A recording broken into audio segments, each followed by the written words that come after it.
Sir, ಉಪಚುನಾವಣೆ ಅನ್ನೋ ಒಂದು ಸೌಂಡ್ ಬಿತ್ತಕ್ಕೆ ಶಿಗ್ಗಾಂವ್ ಸಾಕಷ್ಟು ಹೆಸರಾಗ್ತಾ ಇದೆ. ಅದ್ರ ಜೊತೆಗೆ ಕಾಂಗ್ರೆಸ್ ಸಾಕಷ್ಟು ಆಕಾಂಕ್ಷೆಗಳನ್ನು ಹೊಂದಿದೆ. ಫೈನಲಿ ಒಬ್ಬರಿಗೆ ಟಿಕೆಟ್ ಕೊಡೋದು. ಇದಕ್ಕೂ ಮೊದಲು ಸಾಕಷ್ಟು ಸಭೆ ಸಮಾರಂಭಗಳು ನಡೀತದೆ. 21ನೇ ತಾರೀಕು ನಡೀತಕ್ಕಂಥ ಕಾರ್ಯಕ್ರಮದ ಬಗ್ಗೆ 21ನೇ ಕಾರ್ಯಕ್ರಮವನ್ನು ಮಾಡಬೇಕಂತಕೊಂಡು ನಮ್ಮ AICC ಕಾರ್ಯದರ್ಶಿಗಳಾದಂಥ ಸನ್ಮಾನ್ಯ ಶ್ರೀ ಮಯೂರ್ ಜಯಕುಮಾರ್ ಅವರು ಕ್ಷೇತ್ರಾದ್ಯಂತ 241 ಬೂತ್ಗಳ ಸಭೆಗಳನ್ನು ಈಗಾಗಲೇ ಮಾಡಿದ್ದಾರೆ. ಭಾಳ ಯಶಸ್ವಿ ಸಭೆಗಳನ್ನು ನಮ್ಮ ಜಿಲ್ಲಾ ಕಾಂಗ್ರೆಸ್ ಸಮಿತಿ, 2 ಬ್ಲಾಕ್ ಕಾಂಗ್ರೆಸ್ ಸಮಿತಿಯ ಆಶ್ರಯದಲ್ಲಿ ಮಯೂರ್ ಜಯಕುಮಾರ್ ಅವರ ನಿರ್ದೇಶನದಲ್ಲಿ ಮಾಡಿದ್ದೇವೆ. ಎಲ್ಲ ಆಕಾಂಕ್ಷಿಗಳು ಒಂದೇ ವೇದಿಕೆಯಲ್ಲಿ ಬಂದಿದ್ದು ಭಾಳ ಸಂತೋಷ. ಯಾವ ಆಕಾಂಕ್ಷಿಗಳು ಸಹ ಭೇದ ಭಾವ ಮಾಡಿದೆ ಪ್ರತಿಯೊಂದು ಸಭೆಯನ್ನು ಯಶಸ್ವಿಯಾಗಿ ನಾವು ಗೊಳಿಸಿದ್ದೇವೆ. ಆ ನಂತರ ನಮ್ಮ 241 ಬೂತ್ ಕಮಿಟಿಯ ಅಧ್ಯಕ್ಷರು ಮತ್ತು ಸದಸ್ಯರುಗಳ ಒಂದು ಸಮಾವೇಶವನ್ನು ಮಾಡಬೇಕಂತಕೊಂಡು ಮಯೂರ್ ಜಯಕುಮಾರ್ ಹೇಳಿದಾಗ ಎಲ್ಲ ನಮ್ಮ ಆಕಾಂಕ್ಷಿಗಳು, ನಮ್ಮ ಬ್ಲಾಕ್ ಸಮಿತಿ ಅಧ್ಯಕ್ಷರುಗಳು, ಜಿಲ್ಲಾ ಕಮಿಟಿ ಭಾಳ ಸಂತೋಷದಿಂದ ಒಪ್ಕೊಂಡು ದಿನಾಂಕವನ್ನು ನಿರ್ಧಾರ ಮಾಡಿದಾಗ ಪ್ರದೇಶ ಕಾಂಗ್ರೆಸ್ ಸಮಿತಿಯ 5 ಜನ ಕಾರ್ಯಾಧ್ಯಕ್ಷರು ಜೊತೆಗೆ ನಮ್ಮ 5 ಜನ ಸಚಿವರು, ಅದರಲ್ಲಿ ವಿಶೇಷವಾಗಿ ನಮ್ಮ ಜಿಲ್ಲಾ ಉಸ್ತುವಾರಿ ಸಚಿವರು ಮತ್ತು ನಮ್ಮ ಆಯ್ಕೆ ಸಮಿತಿಯ ಅಧ್ಯಕ್ಷರಂಥ ಈಶ್ವರ್ ಖಂಡ್ರೆ ಅವರು ಮತ್ತು ಪಕ್ಕದ ಜಿಲ್ಲೆಯ ಉಸ್ತುವಾರಿ ಸಚಿವರಂಥ ಹಿರಿಯರಂಥ ಶ್ರೀ H. A. ಪಾಟೀಲ್ ಸಾಹೇಬರು, ಸಂತೋಷ್ ಲಾಡ್ ಅವರು, ಜೊತೆಗೆ ನಮ್ಮ ಪಕ್ಷದ ಇನ್ನೊಬ್ಬ ಹಿರಿಯರಂಥ ಶ್ರೀ ಜಾರಕಿಹೊಳಿ ಅವರು ಮತ್ತು ನಮ್ಮ ಪಕ್ಷದ ಹಿರಿಯ ನಾಯಕರು, ಈ ಭಾಗದ ವಿಧಾನ ಪರಿಷತ್ ಸದಸ್ಯರು ಆದಂಥ ಶ್ರೀ ಸಲೀಂ ಅಹಮ್ಮದ್ ಸಾಹೇಬರು ಎಲ್ಲರೂ ಬರಲಿಕ್ಕೆ ನಮಗೆ ಒಪ್ಕೊಂಡಿದ್ದಕ್ಕೆ ಮತ್ತು ನಮ್ಮ ಕಾರ್ಯಕರ್ತರಲ್ಲಿ ಹುಮ್ಮಸ್ಸಾಯಿತು.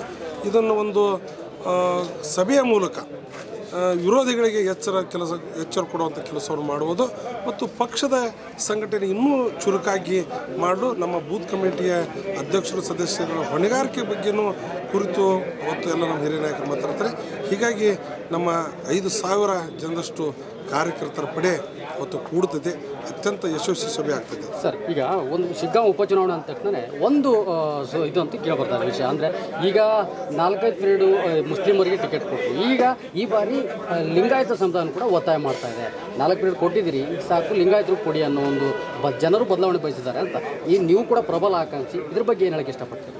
ಅಲ್ಲ, ಈಗ ಎಲೆಕ್ಷನ್ನು ಹತ್ತಿರ ಬಂದಾಗ ಸ್ವಲ್ಪ ಜಾತಿವಾರ ಲೆಕ್ಕಾಚಾರ ಜೋರಾಗ್ತದೆ.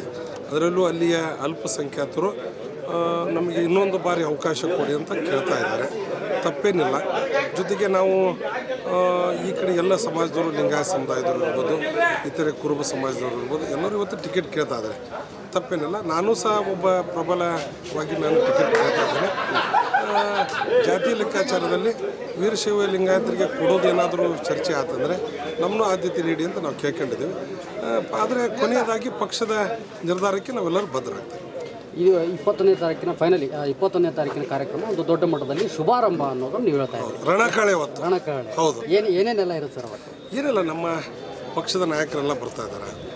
ನಮ್ಮ ವರ್ಕಿಂಗ್ ಪ್ರೆಸಿಡೆಂಟ್ ಬರ್ತಾ ಇದ್ದಾರೆ, ಸಲೀಂ ಅಹಮ್ಮದ್ ಸಾಹೇಬ್ ಬರ್ತಾ ಇದ್ದಾರೆ.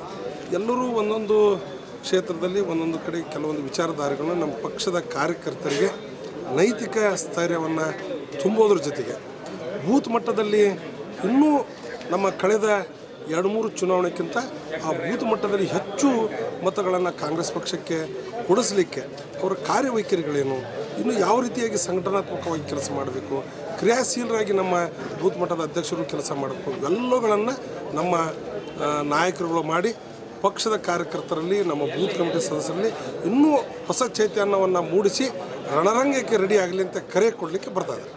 Thank you sir.